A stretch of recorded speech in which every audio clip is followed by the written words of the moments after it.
வணக்கம்.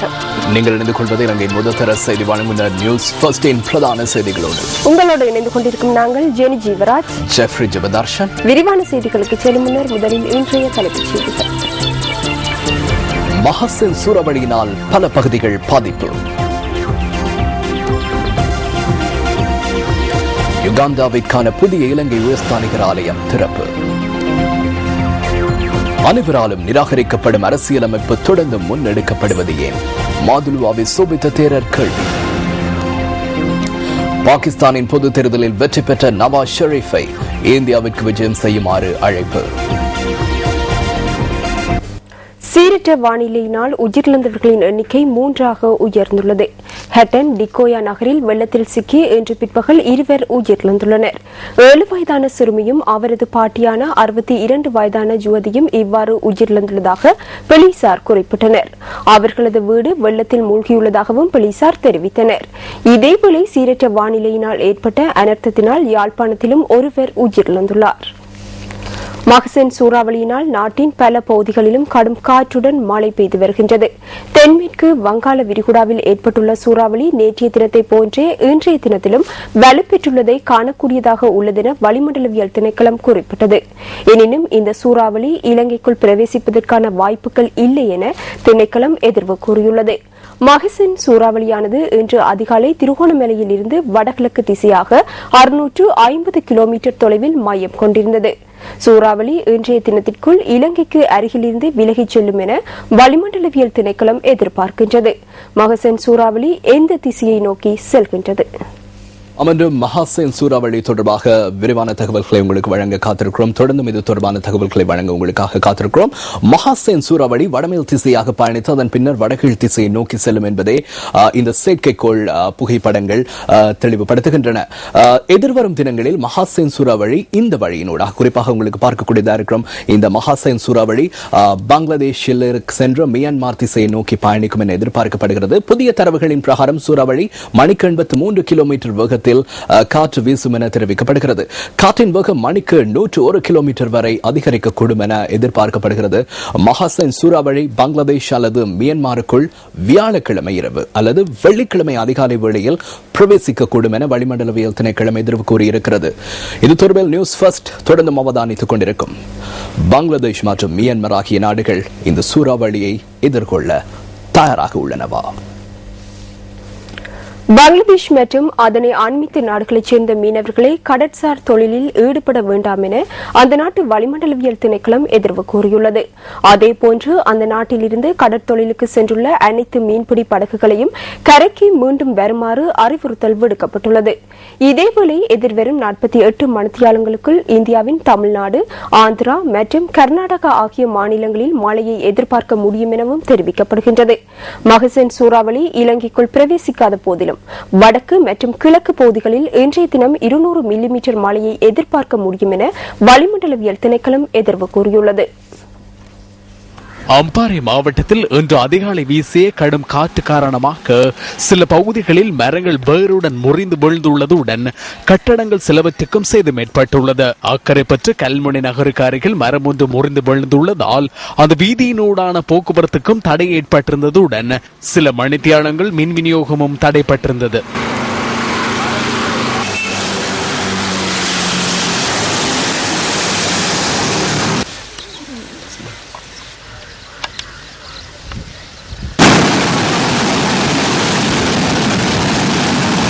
அத்துடன் கடலும் கொந்தளிப்பாக காணப்படுவதனால் கல்முனை, சாய்ந்து மருது மற்றும் ஆல்கைக்காடு ஆகிய பகுதிகளில் மீன்பிடி உபகரணங்கள் மற்றும் படகுகளுக்கு சேதம் ஏற்பட்டுள்ளது. பலத்த காற்று காரணமாக மீனவர்கள் கடலுக்கு செல்வதனை தவிர்த்துள்ளனர்.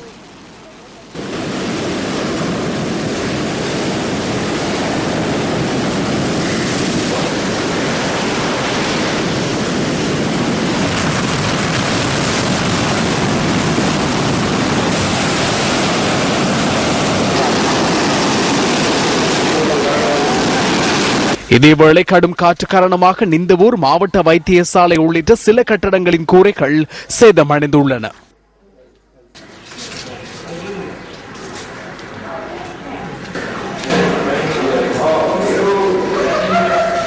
இன்று அதிகாலை இந்த பகுதியில் கடுமையான காற்று வீசியிருந்தது.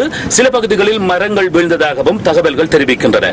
ஆனாலும் தற்போது காற்றின் கடுமை தணிந்திருக்கின்றது. ஓரளவு மழை பெய்கிறது. ஏற்கனவே சூறாவளி பற்றிய முன்னெச்சரிக்கை விடுக்கப்பட்டிருந்ததால் இன்று மீனவர்கள் எவரும் தொழிலுக்காக செல்லவில்லை. நியூஸ் ஃபர்ஸ்ட் செய்திகளுக்காக அம்பாறையிலிருந்து UL மப்ரூக்.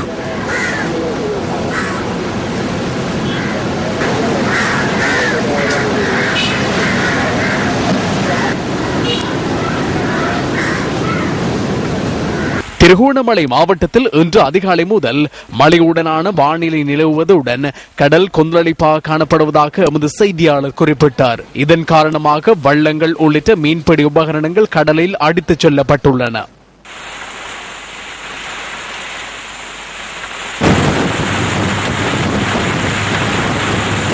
மட்டக்களப்பு மாவட்டத்தின் வாகரை, வாழைச்சேனை, கல்குடா, ஏறாவூர், கல்லடி உள்ளிட்ட மேலும் பல பகுதிகளில் நேற்றிரவு பெய்த கடும் காற்றுடன் கூடிய மழை காரணமாக மரங்கள் முறிந்து விழுந்துள்ளன. இதனால் வீடுகள் பலவற்றுக்கும் சேதம் ஏற்பட்டுள்ளது. நிலவும் இந்த காலநிலை காரணமாக கரையோர பகுதிகளுக்கும் பாதிப்பு ஏற்பட்டுள்ளது. மீன்பிடி உபகரணங்களும் நூற்றுக்கணக்கான மீனவ வாடிகளும் கடும் சேதத்துக்குள்ளாகியுள்ளன. இன்றைய காலநிலையை எடுத்து உற்று நோக்கமாக இருந்தால் இடையிடையே காற்று வீசிக் கொண்டிருக்கின்றது. காற்று என்று கூறுவதை விட பலத்த காற்று என்று குறிப்பிடலாம். அதே போன்று இடையிடையே மழை பெய்து கொண்டிருக்கின்றது. வானம் மப்பும் மந்தாரமாக காணப்படுகிறது. அத்துடன் கடல் பாரிய அளவு கொந்தளிப்பாகவும் காணப்படுகின்றது. எனவே ஒட்டுமொத்தமாக பார்க்கும் போது இன்றைய காலநிலை ஒரு சீரான காலநிலையாக அமையாத வண்ணமே இருக்கின்றது. நியூஸ் பஸ் செய்திகளுக்காக மட்டக்களப்பில் இருந்து சாமி தம்பி ரவீந்திரன்.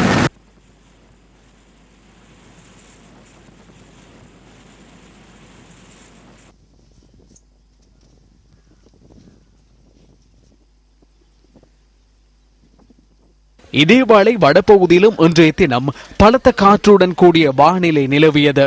யாழ் குடநாட்டின் பல பகுதிகளிலும் இன்றைய தினம் பலத்த காற்றுடன் மழை பெய்ததாக எமது செய்தியாளர் குறிப்பிட்டார். இதனால் கட்டடங்கள் சிலவற்றுக்கும் சேதம் ஏற்பட்டுள்ளது. யாழ்ப்பாணம் கோணப்புலம் முகாமில் உள்ள 25க்கும் மேற்பட்ட தற்காலிக குடிசைகள் சேதமடைந்துள்ளன. பலத்த காற்று காரணமாக மரங்களும் முறிந்து விழுந்துள்ளன. அத்துடன் யாழ் குருநகர் பகுதியில் உள்ள தேவாலயம் ஒன்றும் மின்னல் தாக்கத்திற்கு இலக்காகி சேதமடைந்துள்ளது. புத்தளத்தின் பல பகுதிகளில் இன்றைய தினம் மழை பெய்ததாக எமது செய்தியாளர் கூறினார். புத்தளத்தை அண்மித்த கடற்பரப்பு சற்று கொந்தளிப்பாக காணப்பட்டது எனவும் அவர் குறிப்பிட்டார்.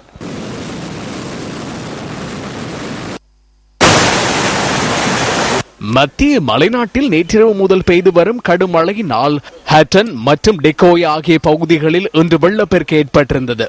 இந்த பகுதியில் உள்ள தொழிற்சாலை நீரில் மூழ்கியுள்ளதாக எமது செய்தியாளர் குறிப்பிட்டார்.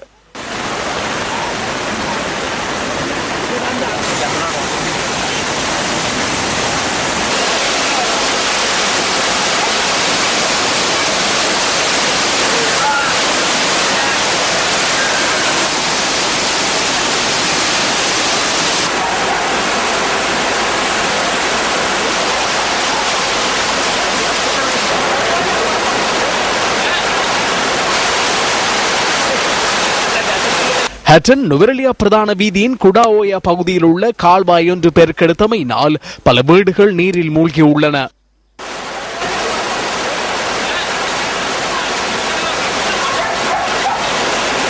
குறித்த பகுதியில் ஏற்பட்டுள்ள மழையுடன் கூடிய வானிலையினால் ஹட்டன் நுவரெலியா பிரதான வீதியில் மண்மேடுகள் சரிந்து வீழ்கின்றமையை அடுத்து அந்த வீதியின் ஊடாக போக்குவரத்து நடவடிக்கைகளை தவிர்த்துக் கொள்ளுமாறு மாவட்ட செயலாளர் DPG குமாரசிறி சாரதிகளிடம் கேட்டுக் கொண்டுள்ளார்.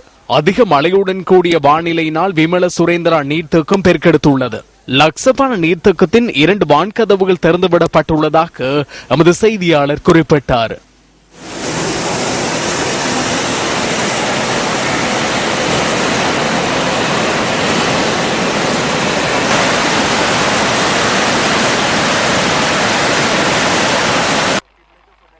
தங்காலை கடற்பரப்பிலிருந்து கடலுக்கு சென்ற மீனவர்கள் கடும் காற்றினால் ஒழுவில் துறைமுகத்தை சென்றடைந்துள்ளனர்.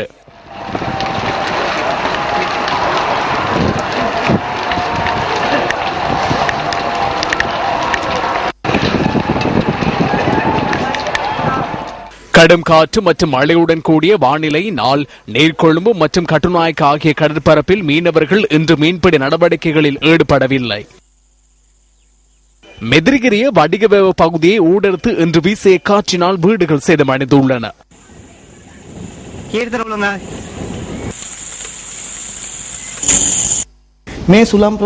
இந்த காற்றின் வேகம் அதிகரித்துள்ளமையினால் நாட்டின் பல பகுதிகளிலும் தொடர்ச்சியாக மேலும் 3 அல்லது 4 நாட்களுக்கு மழையுடன் கூடிய வானிலையை எதிர்பார்க்க முடியும். மத்திய சப்ரகமுவ மேல் மாகாணங்களிலும் காலி மாத்தளை மாவட்டங்களிலும் கடும் மழையுடன் கூடிய வானிலையை எதிர்பார்க்க முடியும். குறிப்பாக வட மாகாணத்தின் யாழ்ப்பாணம், மன்னார், கிளிநொச்சி மற்றும் கிழக்கு மாகாணத்தின் திருகோணமலை ஆகிய பகுதிகளில் இன்றும் நாளையும் அதிக மழையுடன் கூடிய வானிலை நிலவும். மட்டக்களப்பு களுவாஞ்சிக்குடி பகுதியில் நிலவிய வானிலை தொடர்பான தகவல்களுடன் எமது ரிப்போர்ட்டரான நடேஸ்வரன் புருஷோத்மன் இணைந்து கொள்கின்றார். மட்டக்களப்பின் பல பகுதிகளில் அதிகாலை அளவில் பலத்த சுழல் காற்று வீசியுடன் கனமழையும் பெய்தது. தொடர்ந்து பகல் வேளைகளில் கடல் கொந்தளிப்பு அதிகமாகவும் இடைவிட்டு மழை பெய்தனாலும் மீனவர்கள் கடலுக்கு செல்ல வேண்டாம் என எச்சரிக்கை விடுக்கப்பட்டிருந்தது. மரங்கள் பல முறிந்து விழுந்ததனால் சில இடங்களில் மின்சாரம் துண்டிக்கப்பட்டுள்ளது. இச்சீரற்ற வானிலையினால் மக்களுடைய இயல்பு நிலை பெரிதும் பாதிக்கப்பட்டுள்ளது. நியூஸ் பஸ் ரிப்போர்ட் செய்திகளுக்காக களுவாஞ்சிக்குடியிலிருந்து நடேஸ்வரன் புருஷோத்மன். இதற்கான காரணம் மகசன் சூறாவளி. இலங்கை வளிமண்டலவியல் திணைக்களமே மகசன் என்ற பெயரை சூட்டியதாக திணைக்களத்தினர் கடந்த சனிக்கிழமை தெரிவித்திருந்தனர். வங்காள விரிகுடா மற்றும் அராபிய கடற்பரப்பில் ஏற்படுகின்ற சூறாவளிக்கு ஆசிய வலயத்தில் உள்ள நாடுகளே பெயரை முன்மொழிகின்றன. அதன் பிரகாரம் இம்முறை இலங்கையினால் பிரேரிக்கப்பட்ட பெயரையே இந்த சந்தர்ப்பத்தில் சூட்டியுள்ளனர். அதனால் மகசன் என்ற பெயர் சூட்டப்பட்டது.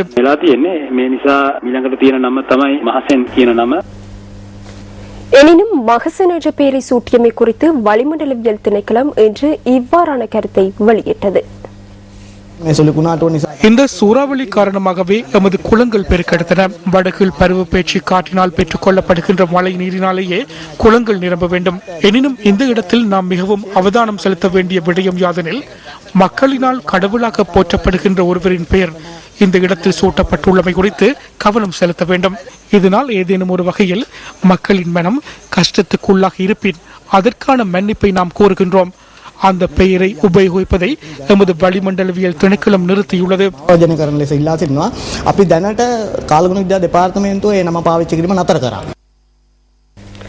வளிமண்டலவியல் திணைக்களம் அந்த பெயரை பயன்படுத்துவதை தவிர்க்குமாறு அறிவுறுத்தல் விடுத்துள்ள போதிலும் தற்போது சர்வதேச ஊடகங்கள் அந்த பெயரையே தொடர்ந்தும் பயன்படுத்தி வருகின்றன. உகாண்டாவுக்கான இலங்கை உயர்ஸ்தானிகர் ஆலயம் இன்று திறந்து வைக்கப்பட்டுள்ளது. ஜனாதிபதி மஹிந்த ராஜபக்ச மற்றும் உகாண்டா ஜனாதிபதி யோவேரி முசவேனி ஆகியோரது தலைமையில் இது தொடர்பான வைபவம் நடைபெற்றது. 1971 ஆண்டு காலப்பகுதியில் இலங்கைக்கும் உகாண்டாவிற்கும் இடையிலான ராஜதந்திர உறவுகள் ஆரம்பமான போதிலும் இதுவரையான காலப்பகுதியில் உகாண்டாவுக்கான இலங்கை உயர்ஸ்தானிகர் ஆலயம் நிறுவப்பட்டிருக்கவில்லை. இதனால் ஜனாதிபதி மஹிந்த ராஜபக்ச மற்றும் யுகாண்டா ஜனாதிபதி யோவேரி முசேவேனியின் தலைமையில் உகாண்டாவின் தலைநகர் கம்பாலாவில் இந்த உயர்ஸ்தானிகர் ஆலயம் திறந்து வைக்கப்பட்டுள்ளது. யுகாண்டாவுக்கான இலங்கை உயர்ஸ்தானிகராக வி கனநாதன் பெயரிடப்பட்டுள்ளார்.